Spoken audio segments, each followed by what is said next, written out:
طيب ايه، نشوف شكل التليفون. نشوف شكل التليفون، مش خسارة فيكم نفتح مخصوص ليكم. بسم الله الرحمن الرحيم. بسم الله. نصحتك قبل كده انك ما تشتريش موديلين اتنين من شركة انفينكس، سمارت 7 اتش دي وسمارت 8، ولكن شركة انفينكس نزلت لك من فترة بموبايل جديد سمارت 9 افضل من الاتنين اللي عدوا، ويستاهل انك انت تشتريه في الفئة تحت المتوسطة. لو معاك من 5000 جنيه ل 4500 تقدر تشتري انفينكس سمارت 9. موبايل محترم كويس، بيجي بمعالج هيليو جي 81، وده كويس جدا في الاداء اليومي والاستخدام، مع بطارية عالية بقوة 5000 ملي امبير، مع مساحة 128 و64 منه 4 رام او 8 رام 4 زائد 4.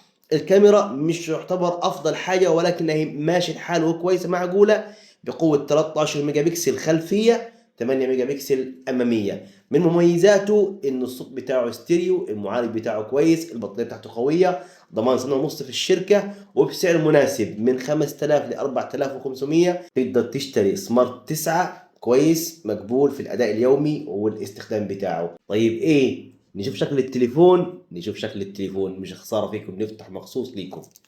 بسم الله الرحمن الرحيم. بسم الله الرحمن الرحيم. طبعا فتحنا العلبة ما شاء الله. طبعا ده شكل التليفون.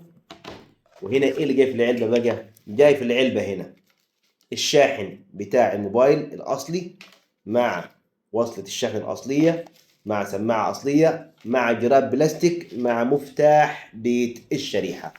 طبعا ده التليفون شكله شيك كويس محترم مناسب لكل الأذواق، في منه أكتر من لون، الذهبي والأسود والرصاصي. وده شكل الموبايل، يعني ما شاء الله كويس وحلو محترم ويناسب جميع الأذواق. طبعا ده سعره زي ما قلت لك، المساحة الأعلى منه تقريبا 5000 إلا حاجة، والمساحة الأقل منه من 4200 أو 4300 ل 64. الموبايل محترم شكله شيك، يظبط معاك في الأداء اليومي وعلى قد فلوسك، محترم وكويس جدا. تحياتي ليك، بحبك في الله.